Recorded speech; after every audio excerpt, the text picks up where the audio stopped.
What's up, Clippers? We're done with another week. For some, it's been a week of vacations, escapades, and summer trips.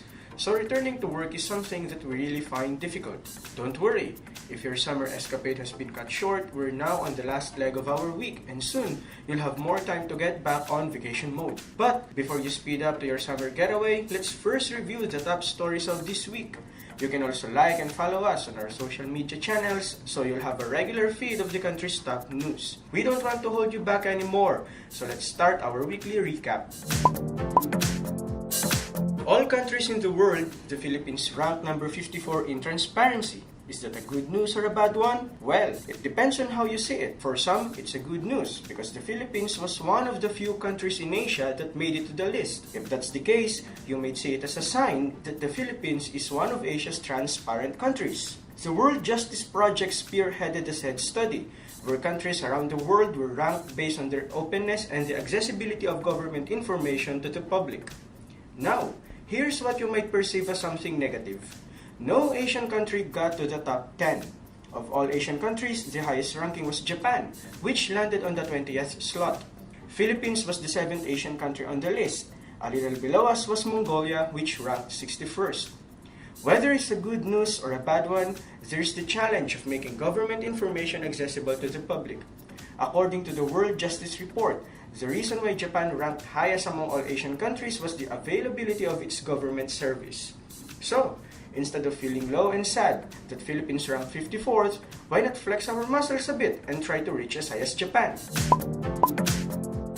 This one is still on politics, and who knows, it might help us make our government more transparent than it has been in the past years. The Commission on Elections will hold a simulation of the May 14 Barangay and Sangguniang Kabataan elections. The simulation will be held in Manila on April 22. What is the simulation for? Of course, it will test the Commission's preparedness to facilitate the elections, since COMELEC is aiming to recreate, as much as possible, the real scenario during the election day. There will be actors who will come and vote during the simulation. Why the big fuss? Why is this village and youth council election suddenly became a big deal? In an interview with the Philippine Daily Inquirer, COMELEC's Election and Barangay Affairs Director Chupisto Elnas Jr. said that it would be the first time young people can vote for the youth council elections. The last youth council elections was held in 2015. With that reason, it's really a big deal. Well, we wish COMELEC success and break a leg. Hey, this one is still on politics. Well, what can we do? These are the stories that often make the headlines.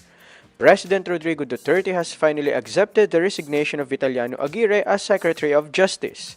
Rumors began circulating in the past week that President Rodrigo Duterte will revamp his cabinet and fire some personalities from their posts.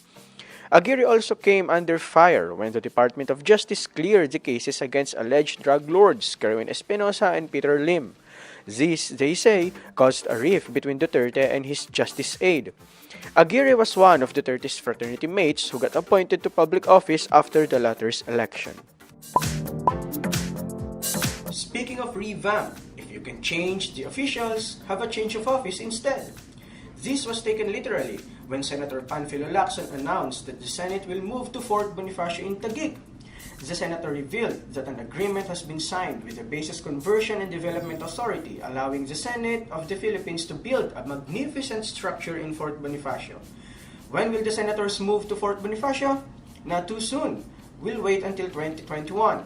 The construction of the building will start on January 2019, after the Senate has selected the best design of all proposals.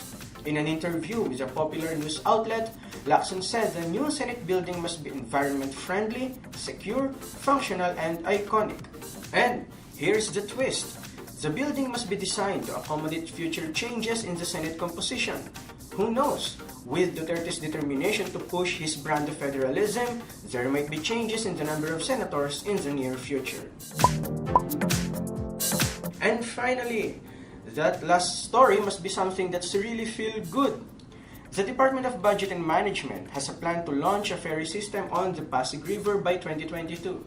This proposed ferry system will open a transport line that will cover Manila Bay and Laguna de Bay. The ferry system project will be constructed through partnership with private corporations. In a press conference, DBM Secretary Benjamin Jokno said the government will launch 17 more ferry stations on Pasig River over the next 4 years. As of now, the existing Pasig River ferry is serving more than 76,000 passengers through 12 stations. Aside from the construction of a ferry system, the government is also eyeing the construction of more bridges over the Pasig River and the rehabilitation of the existing stations.